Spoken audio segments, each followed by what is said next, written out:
Miraculous Ladybug. More intended as a kid's show, but still managed to hit it off with a whole bunch of people from different age groups. Built on superpowers, heroes, villains, romance, school drama. It's what you would expect from a kid's show. It's supposed to be about the life and love of Marionette and Adrian and how they have to deal with juggling these secret identities alongside their own actual school life. And they're meant to be protecting these magical items from the main evil dude named Hawkmoth, but that's not exactly what I wanted to talk about in this video. That was just a synopsis of the story. What I wanted to talk about is the confoundingly confusing plot holes in which the powers are built on. I should try and explain how the powers work first, of course. There's these things called kwamis, and they came into existence when everything came into existence, you know, from the start of creation, which is the first kwami to come to exist, which is Tiki, the kwami of creation. They are built off of abstract concepts such as creation, destruction, love, strength, you know, a whole bunch of these base emotions and ideas, and somehow it made these spiritual beings. And the power that they contained was so strong that if any of them were to try and use their power, it would cause catastrophes to the likes of the extinction of the dinosaurs. That's a canon thing that happened in the series. And to note, these creatures were entirely invisible to human beings, and they were like that for almost the entirety of their existence up till in-universe about 5,000 years ago, when a Chinese sage managed to make these jewels that he called the Miraculous, which allowed kwamis to interact with humans, more or less. But they had to be bound to them, essentially, and I think they're like permanently bound, like imprisoned in them, but you know, they're okay with being imprisoned in them. I don't know why. But if you try to destroy the Miraculous entirely, like atomized, they are gone. And then if you break it enough gently down, they're still attached to like the dust of it. So it's very confusing. And supposedly they were limited to only being seen by the person that was wielding the Miraculous, which is a lie, by the way, because so many other characters have been able to see the kwamis even without a Miraculous on. And it's intended in the story that when a Miraculous is taken from the user, that kwami just disappears and can no longer be seen till someone else puts the Miraculous on or claims ownership, more or less. And that sounds normal, that sounds understandable. But then sometimes they'll be weird about it, and then a character could take off a Miraculous, put it in a little box somewhere, and the kwami can still float around them and talk to them, even though they don't have the Miraculous on at all. And there's other times when they give up their Miraculous and give it to the kwami, and the kwami can then carry the Miraculous somewhere else. Don't know if that's just how they function, or does that mean if someone loses their Miraculous that they're just stuck there, or is it like a backup protocol for them to just get dragged off somewhere? And for story writing reasons, I understand why they need to bend these power rules so often, so then the story can still have the outcome that they want. But considering this is a series where other writers are also bending those rules in ways that were technically meant to be opposed by other writers, it gets really confusing.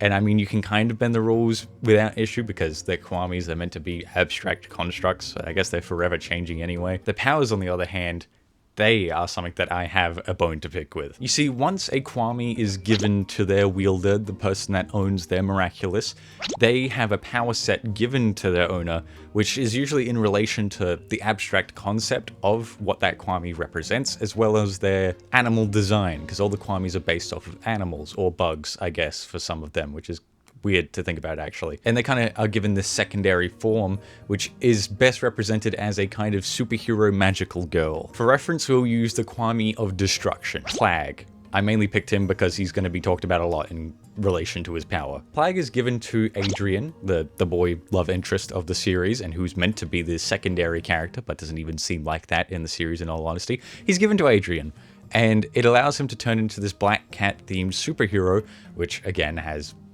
cat-themed superpowers. He has these base powers which all the Miraculous wielders get, which is a boost to agility, to speed, to strength, to durability. All of these things all the other Miraculous wielders also have as a benefit to wielding the Miraculous. But then kwamis can also have specific powers that aren't shared amongst them. For instance, the kwami of destruction, Plague, he has night vision as well as the ability to be more stealthy in comparison to like most other people, as well as apparently exceptional hearing, which I feel like he doesn't utilize a lot at all. Same with the night vision, but then again, he's never really put in a position where he needs to use that. And of course, they also have this big final kind of ultimate power, which Again, in Plag's case, it's a cataclysm. It's like the ability to disintegrate or destroy anything that you touch.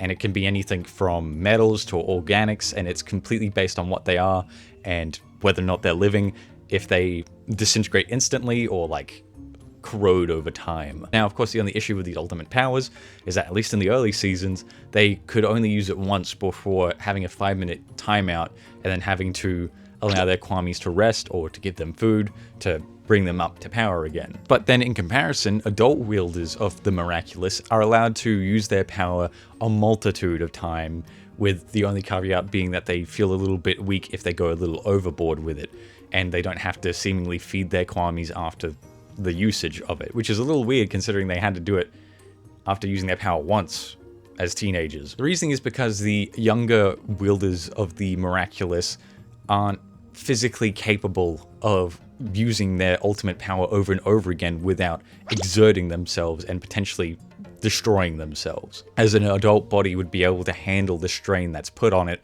in comparison to a teenager. That, and also giving some child the incredibly strong ability of whatever their ultimate power is and being able to do it on loop without much immediate issue is probably going to mess with their mentality quite a lot. Now, how can I really have a nitpick about that? That seems like a reasonable thing for the story to do, as well as a way to control the story a little bit in the earlier season. That seems completely fine. Well, apparently, if the younger wielders are using their Miraculous for the intent of evil, it completely overrides that blockade. I don't know how.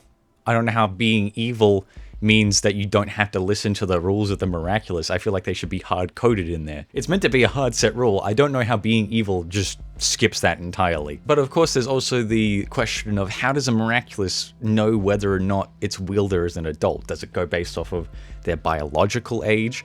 If they're physically capable of handling that kind of power that they're going to be given, or how does that work? Apparently, it goes based off of how mature they are. I feel like that's enough to tell you that that's a weird thing to go off of, whether or not to give them ultimate power. And it's weird too, because that means that if there is a character, for instance, let's say the character who has the pig Miraculous, she canonically is much weaker physically due to an issue that she has, like, medically. Why would she be able to access that full power just because she matured when her body probably can't handle it? But that also feels incorrect to say that they have to mature to use their power as well, because, spoilers by the way, for Season 6, the main characters Ladybug and Cat Noir have already unlocked the ability to reuse their powers over and over again, because you've seen these characters develop. They have obviously matured from where they originally started as characters and as superheroes. So they've unlocked this power, and it seems like it's reasonable. But then when they wanted to get all their friends who have Miraculouses to be able to use their powers in the same way that they're using their powers, they just tell them that they can do it now. They just went over there and they're like, oh yeah, the secret is that you have to mature.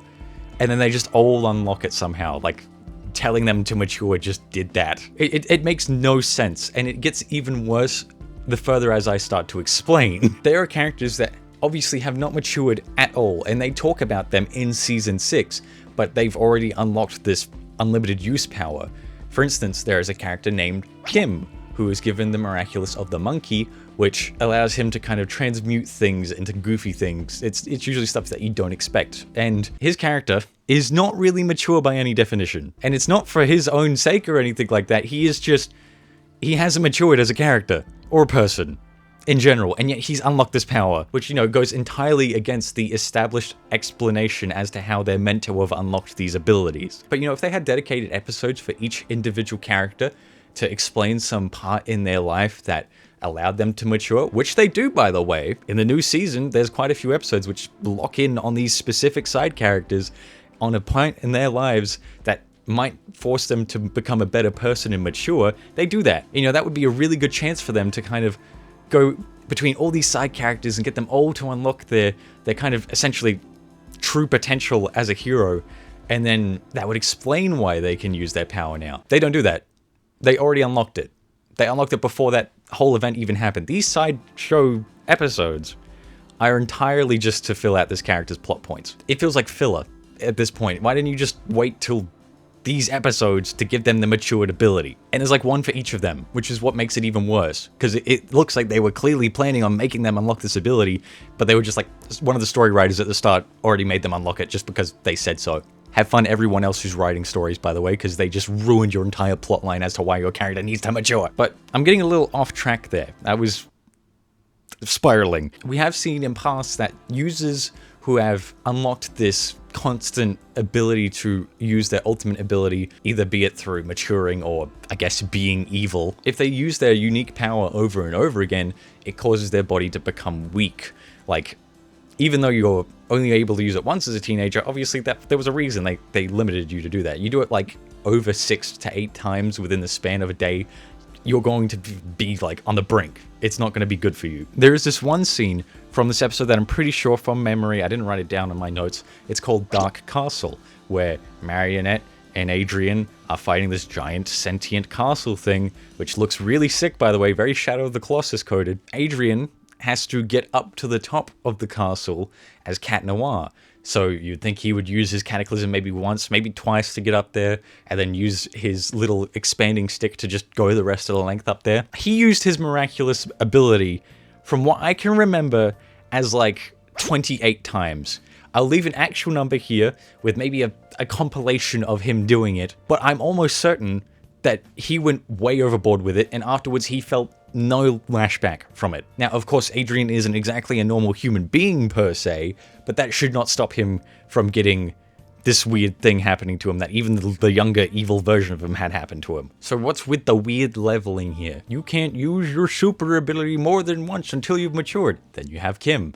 You can't use your ability more than a few dozen times before you feel like you're gonna get sick. Then you have Cat Noir. Obviously, these stories aren't perfect for their explanations for the powers, and it kind of completely negates the whole point of giving them power restrictions. Other notes for what happens when a miraculous wielder matures is that they can have better control over their powers. For instance, Adrian could then lower his cataclysm to be a smaller size and just essentially put a little bit of rust on a piece of metal, or he could turn it so big that he could erase a city if he really wanted to, but I don't think he would. He also unlocks this ability called Miraculous Cat Noir, which I hate so much. To explain Miraculous Cat Noir, I have to explain Miraculous Ladybug. Miraculous Ladybug is a special magical move that Ladybug, of course, is able to do at the end of a fight, and usually its whole point of existing is to just fix whatever has been destroyed during a battle that they've previously had. And it was like shown off and introduced in season 1 because it was one of the mainstay powers that she had to always use after a fight. On the other hand,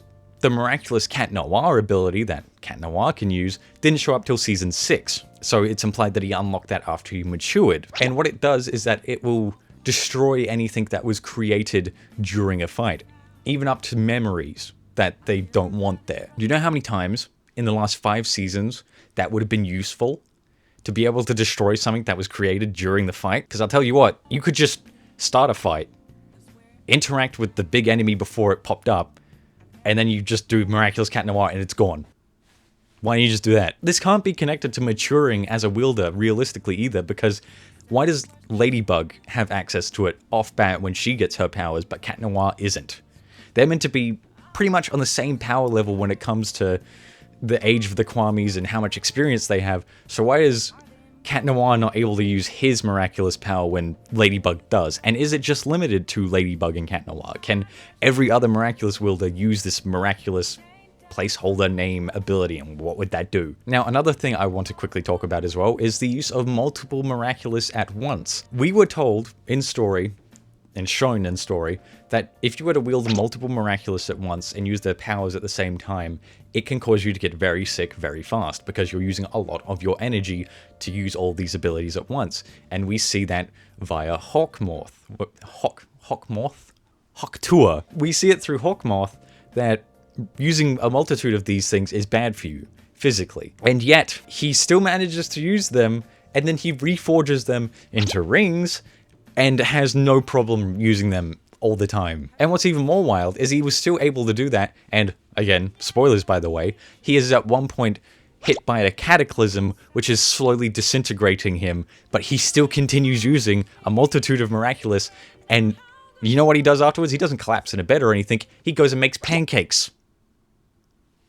even if he converted these Miraculous into brand new rings or whatever, I doubt he managed to find a way around the issue of being exposed to this much power. And this is more of a nitpick rather than exposing a weird point to their superpowers or whatever.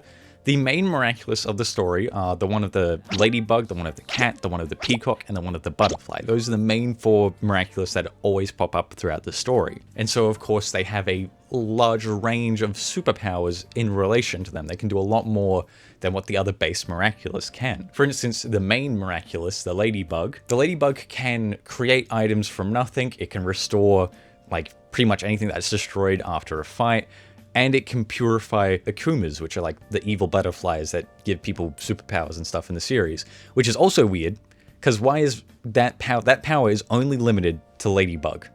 No one else can use that power. So why is it that the being of creation can purify evil butterflies? I feel like maybe it would make more sense for Cat Noir to be able to destroy the corruption, but that's just how they wrote the story, because Ladybug's the main character. The show is actually just called The Miraculous Tales of Ladybug and Cat Noir. It's not just Ladybug specifically, although it feels like Cat Noir gets sidelined quite a bit. And then, of course, in comparison to Ladybug's massive power set, there are other miraculous wielders, again, like the Miraculous of the Pig, who can give people a gift and they get just stuck in their daydream. That's more or less what their ability is, and that is it. They can do nothing else. It's just that. Now, the reason I say that that's a nitpick and has more of an explanation is that the main 2 kwamis, Tiki and Plague, the ones of creation and destruction, they came into existence first. So obviously they're going to be the most powerful ones. And then over time, other Miraculous came to exist, such as the peacock and the butterfly, and those were of transmission and of emotion. So as soon as there was moving sentient life, those 2 came into existence as well. And then as humans evolved and developed more wider ranges of emotion, the other kwamis would then come into existence as well. It still feels weird, because I feel like the other kwamis should have at least more than 1 power. Again, it's a nitpick. It can be easily explained by them just not being the main characters of the story and the story writers focusing on the main ones. That's where the main ones get a lot more powers. But it would be cool to see some extra small powers given to some side characters too, especially since they seem to be wanting to develop them now in season 6. I could also explain how weird center monsters and center humans are and how they differ from each other completely, but that's a whole nother topic that I could probably get into but don't really want to at the moment. So in all honesty, we can probably round this up to Ladybug is the main character of the show. We need to write around her. Good luck everybody else. Like, I kid you not, the writers probably don't even talk to each other half the time when it comes to small details about the show as well. So that's probably also another point, is that they don't conversate enough for there to be a cohesive, like, power system to exist in the background. They're kind of just throwing stuff at the wall and hoping someone else just agrees with them. That, and also it is a long-running kids television show, so realistically the small details of the superpowers, they kind of expect people to forget after they're used. I mean, you could bring up Ninjago, for instance. They keep giving their characters like new powers every other week just to take them by the end of the season anyway, and I still love that show. So, but of course I don't have a lot of time to make this video. I was not going to work during Christmas, so this is just a week's worth of stuff you're going to get. We'll be back to our regularly scheduled, better quality videos after this. I just wanted to give you guys something, and also I need to keep up my upload schedule. Also, big thanks to everyone who's watching this from the Skylanders video. You have helped a lot and pushed us to 5,000 subscribers before the end of the year. We were actually pretty close to 5,500 before the end of the year, which was actually really cool. I wasn't actually expecting us to hit that goal, but I'm glad we did. So the new goal for this year specifically, we're going to try and aim for 10K before the end of it. And if we bypass that, then we go to 25, bypass that, so on and so forth. The goal will just keep getting higher realistically. But you know, who knows? We have a whole year ahead of us now. And so, as always, at least for now, not sponsored. Thanks to my members, Tina Buttercup, Crystal Kensbit, Jasmine Wilson, Wilbur Flight, and Benjavom.